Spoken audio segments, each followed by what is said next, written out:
Agradezco mucho la generosidad de las palabras de un guanajuatense distinguido. Ayer les comentaba, al momento de recibir la distinción,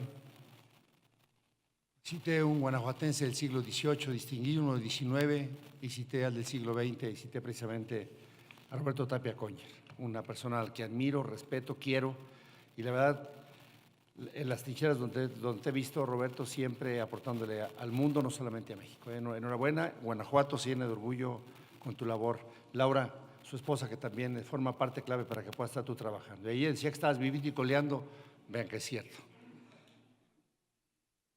Yo soy modelo 56 y lo que quiero hablar de constitucionalismo y salud pública tiene a mi juicio mucha relevancia, porque yo veo eso como una gran veta de oportunidad para todos los salubristas y todos aquellos funcionarios.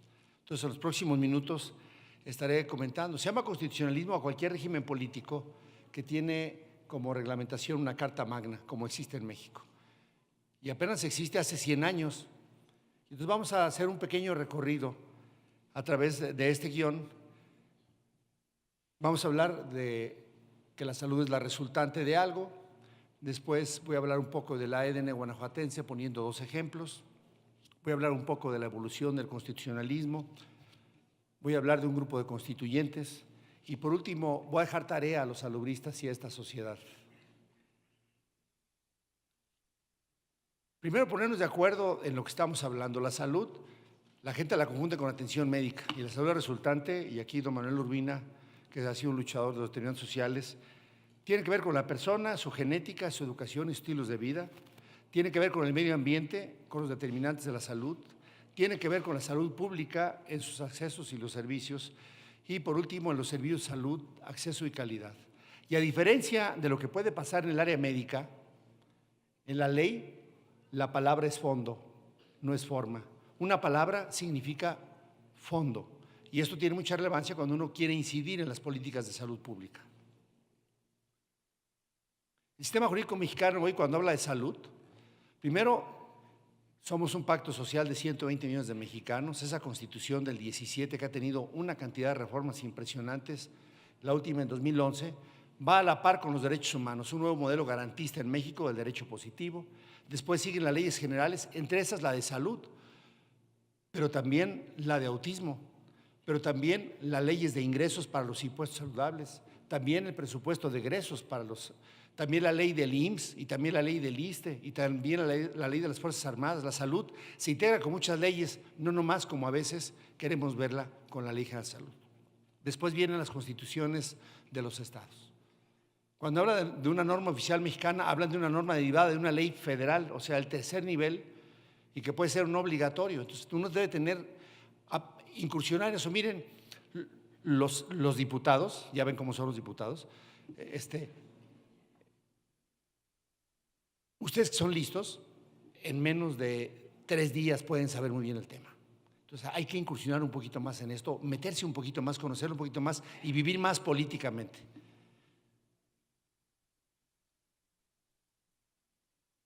Pasaría rápidamente al segundo tema como ejemplos de lo que ocurrió en México. Y yo le llamo el ADN de Guanajuato. Hoy no hablo de Roberto Tapia Coñer porque lo vamos a hacer en un futuro muy próximo. Pero les quiero presentar a este cuate, Casimiro Lisiaga y Quesada. Él nació aquí en Guanajuato, en un rancho de Guanajuato. Pobre, se fue al Colegio del Estado, que es la Universidad de Guanajuato. Después, becado por Marcelino Manga, se fue a Valladolid y fue a México. Él se involucró socialmente. Casimiro Lisiaga, después de titularse en la Pontificia Universidad, dio cátedra, se fue a vísperas, fue miembro del Protomedicato, hoy el que certifica, pero era amigo de 2 presidentes médicos, que llegaron a ser presidentes médicos. Estableció la Facultad Médica, él estableció Ciencias Médicas, que es hoy la UNAM. Verán ustedes que a los 27 años ya era maestro, a los 32 había logrado cosas importantes, era quien certificaba a los profesionales en aquella época, en 1824, en el 31 cambia el Protomedicato, por todo el problema político en México, de ese no voy a estar mencionando, me voy a decir los hitos que me parecen clave. Y fue director y en 1855. Su único defecto fue que cuando se iba a casar en Guanajuato a los 55 años de edad, mandó a una persona para que se casara en su nombre, era un hombre muy ocupado. Y aquí está quién fue Casimiro Lisiaga. Esta parte no la conocen de él. Él fue diputado, a la vez que director, a la vez que protomédico y a la vez 1, 2, 3, 4, 5, 6, 7, 8, 9 veces. Cuando un profesional de la salud, aparte se mete en la docencia y sabe en la legislatura, es donde está el presupuesto. Entonces, muchas de las tareas que se aprobaron en aquella época fueron por influencia directa de una persona que sabía de medicina, que sabía de política y participaba activamente. Casimiro Lisiaga fue el fundador de la escuela de la UNAM y aquí está un exdirector, el doctor Cravioto, que no me dejará mentir. Otro guanajuatense ilustre, el doctor Eduardo Lisiaga y Torres, también de Guanajuato, sobrino de Casimiro. Y muy retiradito de José María Lisiaga, que fue el primero que firmó la Constitución en una época posterior. Eduardo Lisiaga ocurrió lo mismo, nació en Guanajuato, se fue a México, se graduó. Del 39 vivió 90 años nada más, estudió cirugía y al igual que su tío, fue director de la Escuela de Medicina, fue director honorario luego y fue director 25 años del Hospital Materno Infantil. Él fue el fundador del Hospital General de México, lleva su nombre. Pero en la misma época en que era director, era el presidente del Consejo de Salubridad General, que se llamaba Consejo Superior de Salubridad. Nomás fue 25 años el ministro de Porfirio Díaz, realmente no era un ministerio en aquel entonces. Entonces estaba de ministro, director de Escuela de Medicina, y esta es la historia que tampoco le conocen, fue diputado. Con él se hizo el Código Sanitario, con él se hicieron las principales reformas, con él se aplicó en forma la secularización que había existido de los expósitos y de los hospitales, y fue 1, 2, tuvo un periodo de receso del 98 a 1900 y siguió siendo diputado y senador de la República. Las principales leyes decretadas fueron con su mano. Hasta ahí la segunda parte. El ADN guanajuatense. El mensaje es, se puede hacer las cosas, no puede estar solamente dedicado a una cosa. Y si quieres incursionar en los términos de la política, son 3 poderes y ahorita lo vamos a analizar en esta evolución de las constituciones. Esta casa, que fue donde se firmó el Congreso Constituyente, es un museo extraordinario en México, los que están allá tienen que ir a verlo, ahí están las constituciones de México, y se hizo un museo gracias a un personaje que es político, que fue rector de la UNAM y hoy secretario de Salud. Esta casa fue donada por el doctor Narro Nobles y ahí está el Museo de las Constituciones. ¿Cuándo empieza el constitucionalismo en México? 1800, la Guerra de la Independencia. Pues en 1807 Napoleón Bonaparte invade España, abdican Carlos IV y Fernando VII, acá empieza el mitote en México, ¿no? México firma la obediencia en 1810 y 9 días después de que se instalan las Cortes, que fue la primera constitución española peleando todavía contra Napoleón, 9 días después de que aquí se empieza la Guerra de Independencia, se firmó la Constitución de España, que aplicó en México. Y decía, ¿cómo estaba la salud en México? Aprobar los reglamentos generales para la policía y sanidad del reino. Y fíjense lo que decía, estará a cargo de los ayuntamientos, fracción primera, la policía de salubridad y comodidad. Cuidar de los hospitales, hospicios, casas de expósitos y demás establecimientos de beneficencia bajo las reglas que le prescriban. Toda la salud en México era municipalista, no como ahora, que cada vez más están jalando todas las acciones con el pretexto de decir es que no podemos dejar porque los estados esto o los estados aquellos. O sea, en aquel entonces la salud municipal era la que blindaba los temas. Y fue la salud pública, no la atención médica, como ahora pretende llevarse todo otra vez a un mecanismo centralista. Después llegó este personaje maravilloso, José María Morelos y Pavón, hombre inteligente y de mucha educación. Y él, estando en Apatzingán, escribió Sentimientos de la Nación y estableció por primera ocasión los 3 poderes, el legislativo, el ejecutivo y el judicial. Imagínense a Eduardo Lisiaga, él era el secretario de Salud, presidente del Consejo General, y a la vez era el diputado, y a la vez era el director de la Escuela de Medicina, y a la vez dirigía. Bueno, no era lo mejor, pero así era. Que estén divididos en los cuerpos compatibles para ejercerlos. Y dice que para dictar una ley se haga una junta de sabios en el número posible para que proceda con más acierto y exonere de algunos cargos que pudieran resultarles. ¿Ustedes creen que los alcaldes y los ayuntamientos le saben cuando hacen un reglamento de sanidad municipal? No le saben. Y si los salubristas no participan en ese nivel de política de ayuntamiento, no van a salir bien las cosas. Y si los jefes de jurisdicción no intervienen o el secretario de Salud no interviene con los diputados, pues entonces, ¿qué vamos a estar esperando? Los diputados en ocasiones no abren la expectativa para que haya los sabios, pero lo digo apenas hace 200 y tantos años este hombre. Y fíjense que como la buena ley es superior a todo hombre, la que dicta en nuestro Congreso deben ser tales que obliguen a constancia y patriotismo, moderen la opulencia y la indigencia, y de tal suerte se aumente el jornal del pobre, que mejore sus costumbres, alejando la ignorancia, la rapiña y el hurto. Esto está puesto en el Congreso de San Lázaro, eso lo dijo, fíjense nomás qué trascendencia lo que el señor dijo. Y bueno, ya después de los sentimientos terminaron redactando el Decreto Constitucional de Libertad de la América Latina. Y ahí la Constitución vigente para ese momento decía lo mismo: le tocará al Supremo Congreso aprobar los reglamentos que conduzcan a la sanidad de los ciudadanos, a su comodidad y a los demás objetos de policía. O sea, seguían siendo el mismo mecanismo. Pues empiezan los relajos. Agustín Iturbide, ya lo conocen, hace un reglamento provisional político del Imperio de México, otro instrumento legal, y dice: a los jefes políticos le exigirá a los ayuntamientos sobre la sanidad de sus poblaciones, su limpieza, su alumbrado, sobre el buen régimen de los establecimientos de beneficencia y educación y el buen orden de los mercados. Y como gran novedad, en 1989 se incorpora en el 115 constitucional que los municipios tendrán que ver con la luz, con los mercados. Digo, nomás era de 1822. Quien no conoce la historia vuelve a repetirla. O sea, los aspectos locales deben ser locales y los nacionales, nacionales. Bueno, después vino la Constitución Federal de los Estados Unidos Mexicanos, termina Agustín Iturbide, convoca un segundo Congreso Constituyente en noviembre, se adopta el sistema federal y un sistema de departamentos. Y la salubridad siguió estando en el ámbito de los estados. Empezaron otra vez los pleitos en aquella época, federalistas contra centralistas, moderados contra liberales. San Antonio López Santana, que además fue 8 veces presidente de la República, en enero del 35 convoca un constituyente, se aprueban estas bases y suspende la Constitución del 84. Pero ahí no venía nada de la salubridad, sí, siguió manejándose todo en los estados. Las leyes constitucionales de la República Mexicana, vuelve a haber otro tema, se expiden las famosas 7 leyes. La sexta decía, la que tiene que ver con las provincias, decía: estará a cargo de los ayuntamientos la policía de salubridad y comodidad, cuidar de las cárceles, de los hospitales y las casas de beneficencia que no sean de fundación particular, todo con absoluta sujeción a las leyes y a los reglamentos. Llegaron otras bases.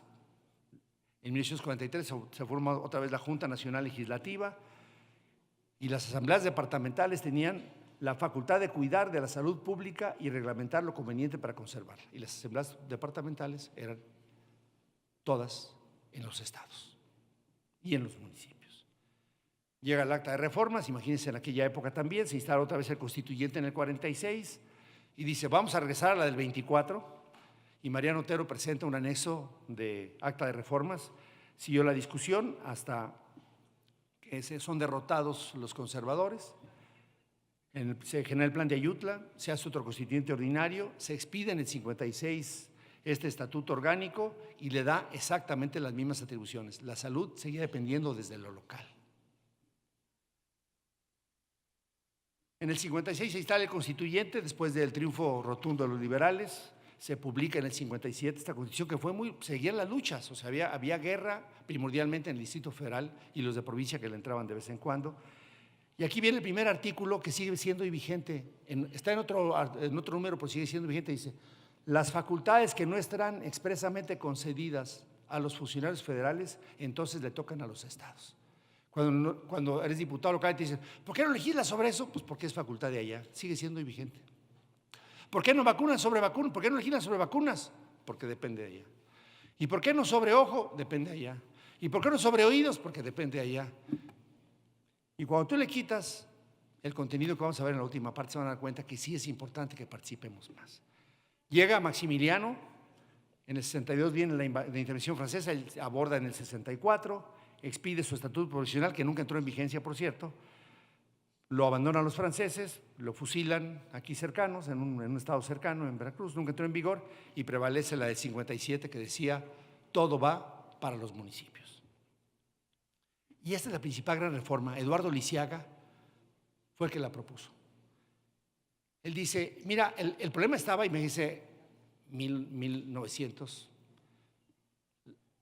todas las enfermedades infectocontagiosas en la costa de Veracruz, la peste entrando por Mazatlán, el tabardillo ubicándose en algunas áreas, era un tema de seguridad pública, y se le ocurren a unos tipos de Puebla decir, no, ya no pasan por aquí los alimentos. Dijo, ¿cómo que no van a pasar? No, pues que vienen enfermos. Entonces se empezó a cuestionar si realmente eso que era limitado por aspectos infectocontagiosos a un estado podría limitar otras garantías, y entonces la federación se atrajo para ellas con esta reforma constitucional, que no fue la del 17, fue antes.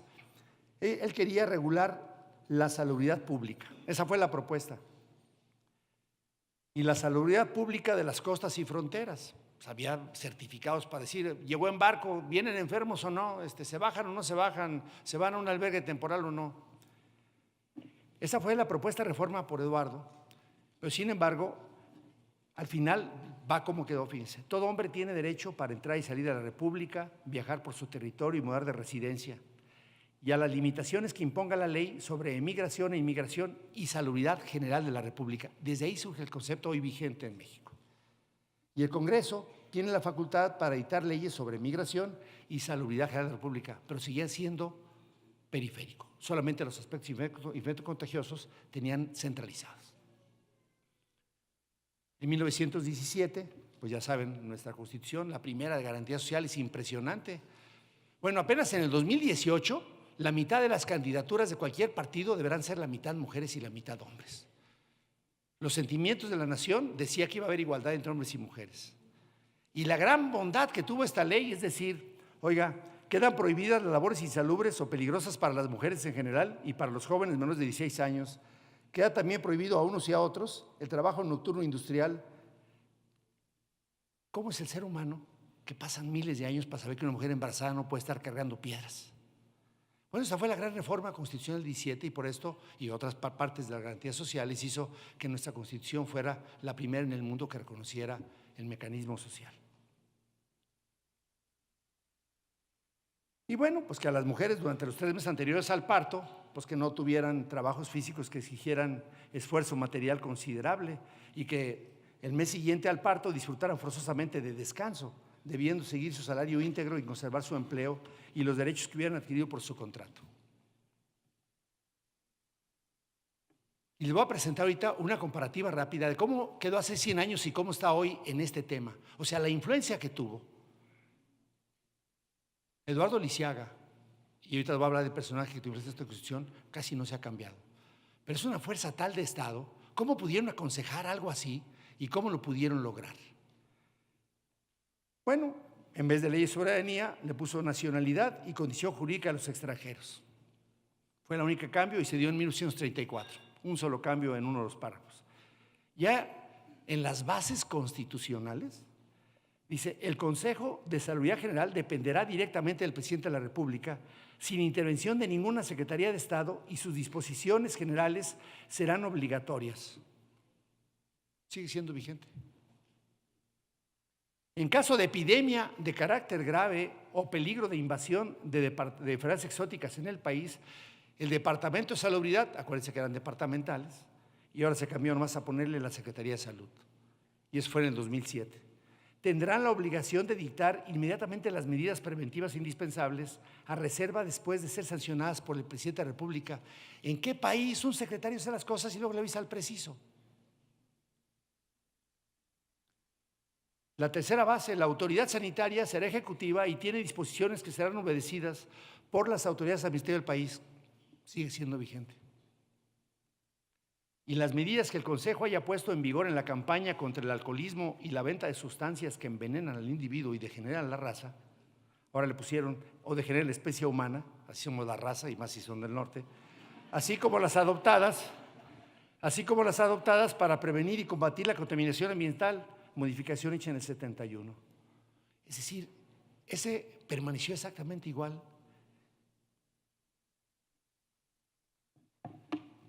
a 100 años de distancia, lo que esos dos hombres hicieron, ese ADN, que estuvo uno allá del norte y otro de Guanajuato, sigue siendo vigente.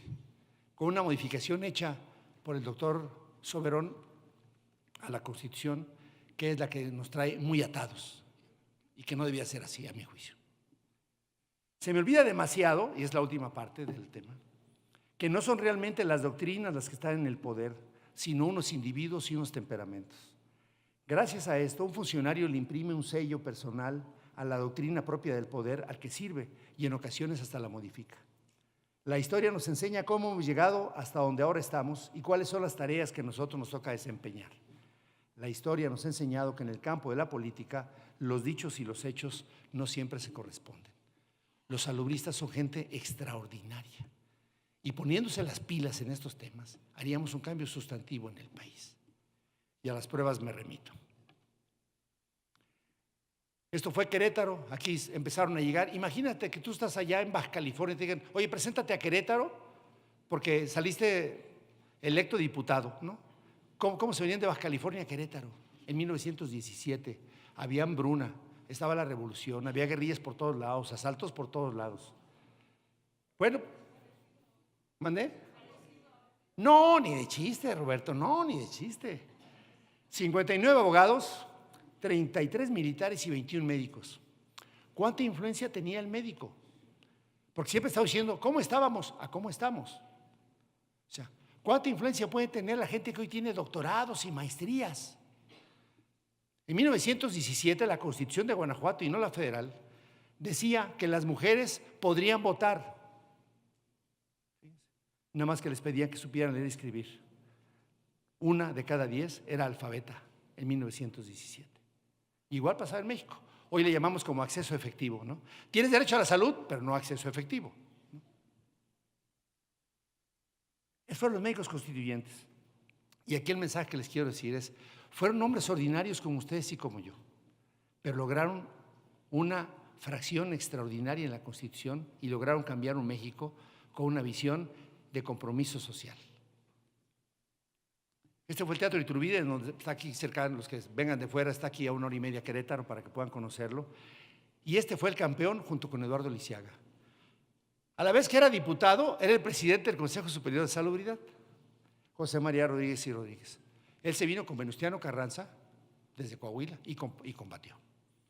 Nació, estudió en la Escuela Nacional de Medicina, en el Hospital General de México era mayor, fue presidente municipal en Torreón, fue presidente del Consejo Social General y fue jefe del Departamento de Salubridad. Fue ejecutivo, fue rector, participó en 55 sesiones. Él hizo un debate extraordinario.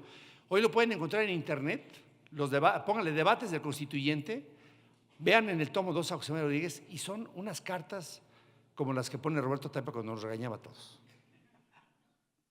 De 1921 al 34, después de ser constituyente, organizó la salubridad local. En 1945 recibió el nombre de la medalla del guanajuatense Eduardo Lisiaga y falleció en Coahuila en 1946. La ponencia está para disposición de todos ustedes, o sea, está autorizado para que la puedan tener.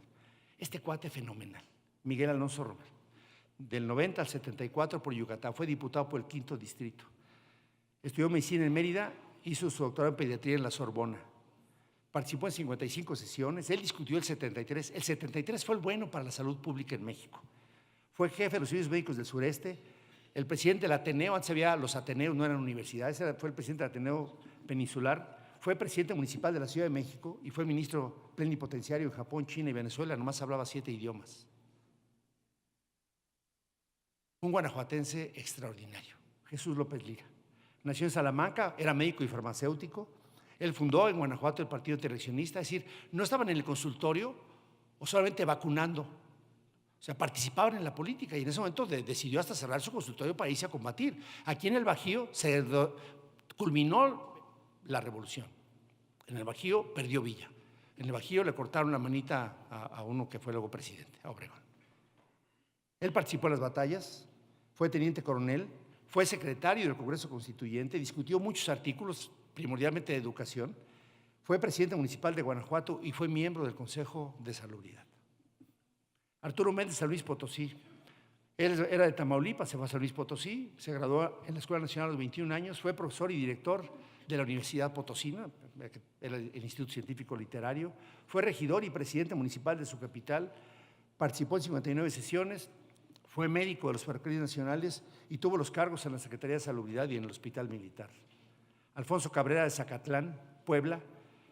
En la Escuela Nacional fue encarcelado por políticas antiporfiristas, fue diputado en la época maderista, fue de los que disolvieron el Victoriano Huerta, participó en 25 sesiones, trabajó muchísimo en trabajo libre, fue el jefe de los servicios médicos sanitarios del Ejército Constitucionalista, fue gobernador del Estado de Puebla, fue director del Hospital Central Militar y fue jefe de los servicios médicos de Ávila Camacho. ¿Sabían ustedes eso de los constituyentes médicos?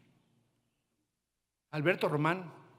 En cada estado hay una constitución y en cada estado esa constitución la hicieron constituyentes de sus estados. Vean quién fue médico, conózcalos un poco más, involúcrense un poco más. Alberto Román, de Cantón Huatusco, Teloloapan, estudió en la Escuela Nacional. Él se fue con Zapata y con Madero, participó en 60 sesiones, él tuvo en comisiones directas y discutió 4 artículos, médico militar, jefe de los servicios sanitarios, miembro de la Junta de Beneficencia Privada y fue jefe de los servicios médicos sanitarios de desinfección de la Secretaría de Salubridad. Jairo Orlando Dyer Castañeda, del Mineral Chalchihuite, Zacatecas. Estudió en la Escuela Nacional de Medicina, formó el Club Político del Partido Liberal, formó parte del Partido Intereleccionista. Él fue en los primeros combatientes contra el tifo y fue consejero del campo de salud. Participó en 67 sesiones, él participó en el 123, directito. También cuando regresa fue diputado local, fue la primera ley estatal agraria publicada en su estado y en 1949 se le distinguió la Academia Mexicana de Derecho al Trabajo y Previsión Social y falleció en Sombrerete, Zacatecas, desde su tierra. Otro guanajuatense. Algunos de estos constituyentes fallecieron en la miseria, él no. Francisco Díaz Barriga Aguilar es de Salvatierra, nació en Pátzcuaro, se vino a Guanajuato, se incorporó a la 22ª sesión porque él era suplente de Pascual Ortiz Rubio. Participó en 40 sesiones, apoyó la creación del Departamento de Seguridad Pública. Su abuelo había sido constituyente en la del 57. Fue jefe político y nomás presidente municipal 1, 2, 3, 4, 5 veces. Fernando Gómez Palacio, pues hoy lleva la ciudad hasta su nombre, nació en Durango, médico en 1911, participó en el Ejército Revolucionario, estuvo en 62 sesiones y fue la redacción de los artículos de higiene.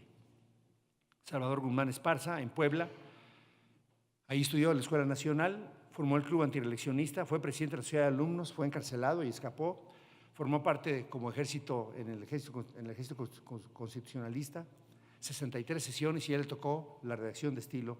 También hablaba 7 idiomas, embajador en México, en Venezuela, Alemania, Holanda, España, Filipinas, Polonia, Suecia, Inglaterra y Portugal, una vida muy sacrificada la que tuvo el constituyente.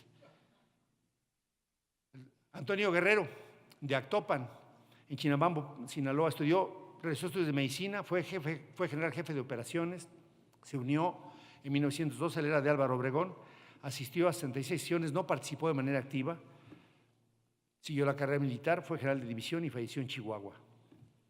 Marcelo Torres, de Songolica, Veracruz, estudió en la Escuela Nacional, ejerce como filántropo, fue partidario de Carranza, mayor en las fuerzas constitucionalistas, era muy querido el cuate, es de los más queridos de los constituyentes, 65 sesiones y se retiró a la vida privada.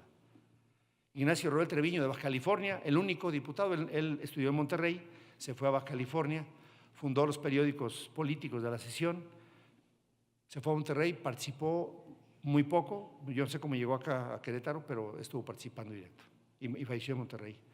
Amadeo Betacur Villaseñor, de Michoacán, un tipo extraordinario.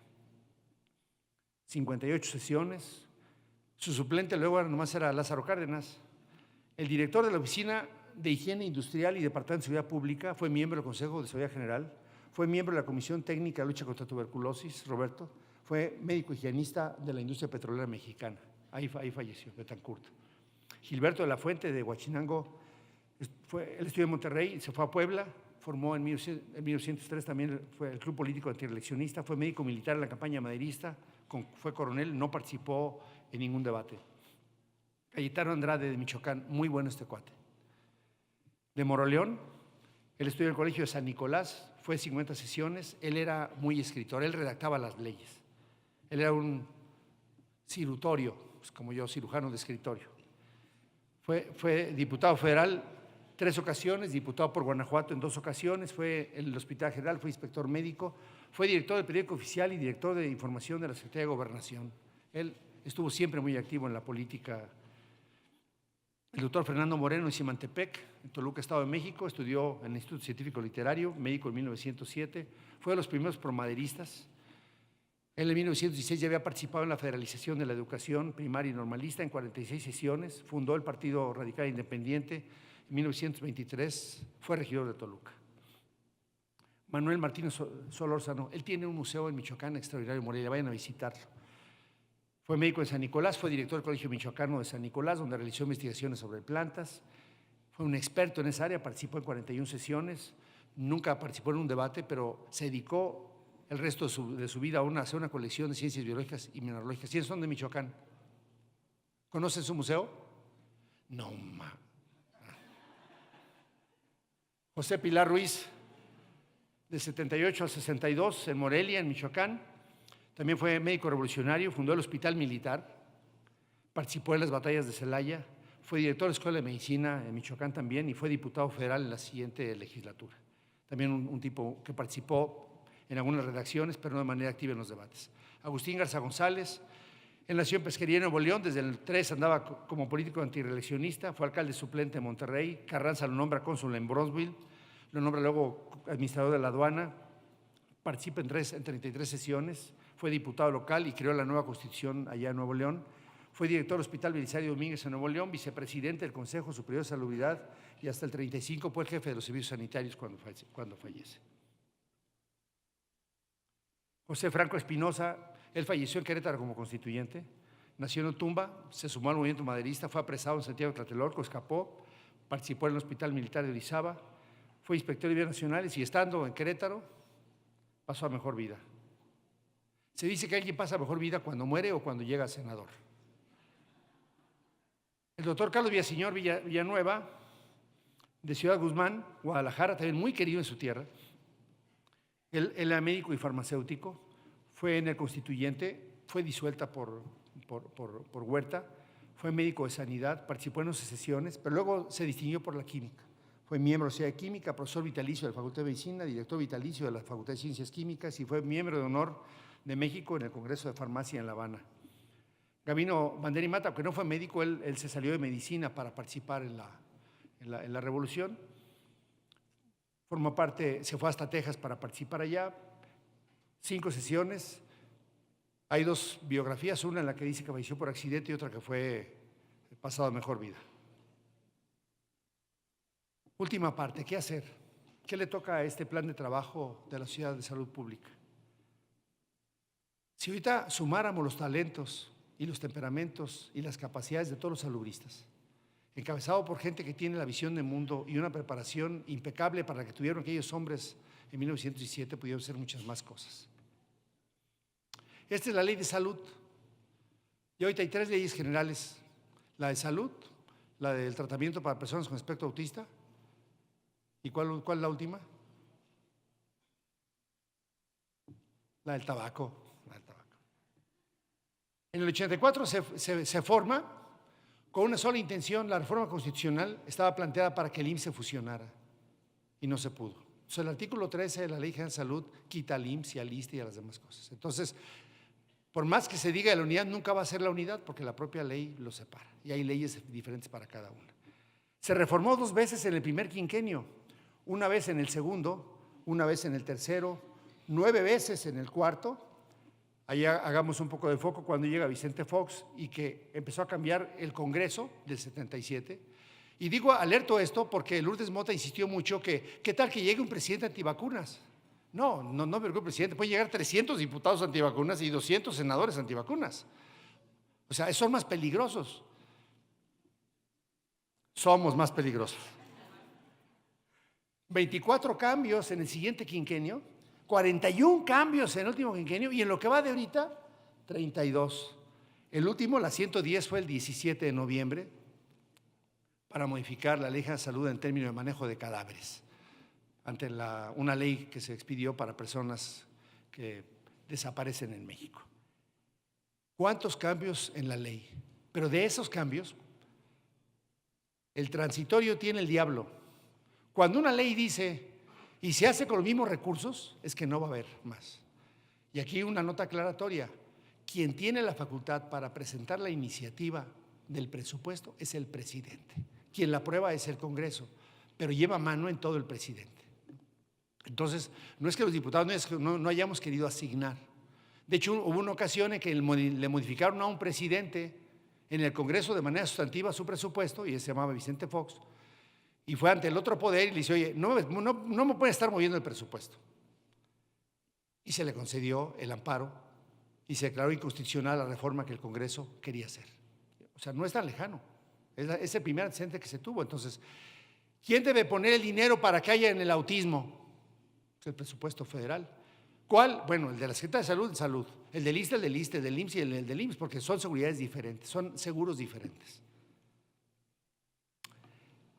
Si entonces el artículo 124 de hoy de la Constitución dice que todo aquello que no está reservado a la Constitución le toca a los estados, a la Federación le toca a los estados. Y luego dice la ley, en el párrafo cuarto, que todo lo que ocurra ahí podrá ser modificado por los diputados. Cualquier cosa que le toca a la Federación se llama salubridad general. Y entonces le voy a poner más lo que se ha reformado solamente en ese artículo de la ley. La protección social en salud en 2003, ¿cómo se llama ese? Seguro Popular. Solamente 6 reformas de todas las 110 han sido presentadas por el Ejecutivo. Por eso hay que tener más miedo a los diputados. Porque tienen facultad de iniciativa los diputados, los senadores, el presidente de la República y los estados. ¿Cuántas reformas a la ley de salud han sido promovidas por los 36 estados de este país durante los 36 años que lleva la ley? Ninguna, ni una. O sea, este mecanismo federalista no se ha dado. El programa de nutrición materno-infantil en los pueblos y comunidades indígenas en 2006, ¿qué tiene que ver eso con la salubridad general? Bueno, pues hubo un pleito allá con indígenas en el sur, y entonces hay que poner derechos de indígenas. Y entonces la salud aparece en muchísimos artículos. ¿Qué tiene que ver eso con la salud general? No confundir los temas que tendrá que ver entre fronteras con la asignación presupuestal. Yo no le encuentro tema. La salud visual, ayer se decía, ya desapareció el tracoma, pero ¿qué tendrá que ver eso con que tenga que ver con todos los estados? ¿Qué tiene que ver eso con la salubridad general? La salud auditiva igual. Una cosa es que hagas tamiz a un niño y que tengas el recurso para que reconozcamos. Los ojos no ven lo que la cabeza no piensa. Va a tener recurso para tamiz, bueno, que tenga tamiz, pero ¿qué tiene que ver para que sea materia estrictamente federal? La salud bucodental, mismos términos. Ustedes valórenlo, son salubristas. El genoma humano pudiera tener. La prevención, orientación, control y vigilancia en materia de nutrición, sobrepeso, obesidad y otros trastornos de la conducta alimentaria, enfermedades respiratorias, enfermedades cardiovasculares y aquellas atribuibles al tabaquismo, 2 reformas, de 2008 y 2015. ¿Cuáles de esos aspectos transgreden las fronteras de un Estado federal como el nuestro? La salud ocupacional y el saneamiento básico se modificó en el 91. El Programa Nacional de Prevención, Atención y Control de VIH, SIDA e Infección de Transmisión Sexual, sin duda que debe ser federalista. Sin duda. O sea, hay temas que son, con la visión propia de la seguridad general, deben ser de ahí, pero otros no. El diseño, la organización, coordinación y vigilancia del Registro Nacional del Cáncer, este es del 17. Pero si los médicos que plantearon esta reforma van a pensar que con eso va a haber dinero, estamos muy lejos de eso. ¿Qué tiene que ver eso con que se registre el cáncer? Digo, están todos los documentos, hoy son públicos, son accesibles desde cualquier sistema para conocerlos. La prevención de la discapacidad y la rehabilitación en personas con discapacidad en 2013. ¿Qué tiene que ver eso con la salubridad general? El programa de prevención, reducción y tratamiento del uso nocivo del alcohol, la atención al alcoholismo y la prevención de enfermedades derivadas del mismo, así como la protección de la salud de terceros y de la sociedad frente al uso nocivo del alcohol 2015. Seguimos modificando cosas que apenas hace 200 años estaban puestas. ¿Quién de aquí toma alcohol? ¿Quién conoce que alguien de aquí tome alcohol? La prevención del consumo de estupefacientes y psicotrópicos y programa contra la farmacodependencia, pareciera ser tema de seguridad general. El control sanitario sobre la disposición de órganos, tejidos y sus componentes y células se ha cambiado en el 91, en el 97, en 2008. El control sanitario de cadáveres de seres humanos, que se acaba de modificar ahorita el 17 de septiembre. El tratamiento integral del dolor en 2009. Y las demás materias que establezca esta ley y otros ordenamientos legales de conformidad con el párrafo tercero del artículo 4 constitucional. Miren ustedes, y con esto voy a concluir. Para cambiar la Constitución de la República se ocupa primero un gran acuerdo político. Un gran acuerdo político entre los grupos políticos, entre los gobernadores. Y una vez que se mete, debe ser aprobada por 2/3 partes de la Cámara, 2/3 partes de la otra, y luego por más de la mitad de los estados de la República. Es un proceso complejo. Le da serenidad a los temas y visibilizar si es a través de la ley cómo hay que modificar las cosas. Todos los cambios al concepto de seguridad general se dan en el Congreso ordinario. O sea, nunca se circula a los estados, porque es la única excepción en la Constitución política que se cambia la Constitución sin cambiarla, porque basta con que los diputados ordinarios, los que están en el Congreso Federal, cambien para que sea obligatorio para todos, porque la materia de salubridad general. El cuarto dice que los de acá lo digan, para hacer otro cambio constitucional se ocupa mucho más consenso. Entonces, si está tan fácil, ¿quiénes no son de Guanajuato? Señores, las elecciones son en 2018, participen como diputados, estaríamos 30 en la Cámara Federal y estaríamos haciendo las mejores cosas por la salud pública de México. Concluiría como iniciamos, la revolución dicta las leyes dan el dinero y para estar ahí hay que estar, se ocupan de ustedes. Muy agradecido, muy agradecido, muy agradecido.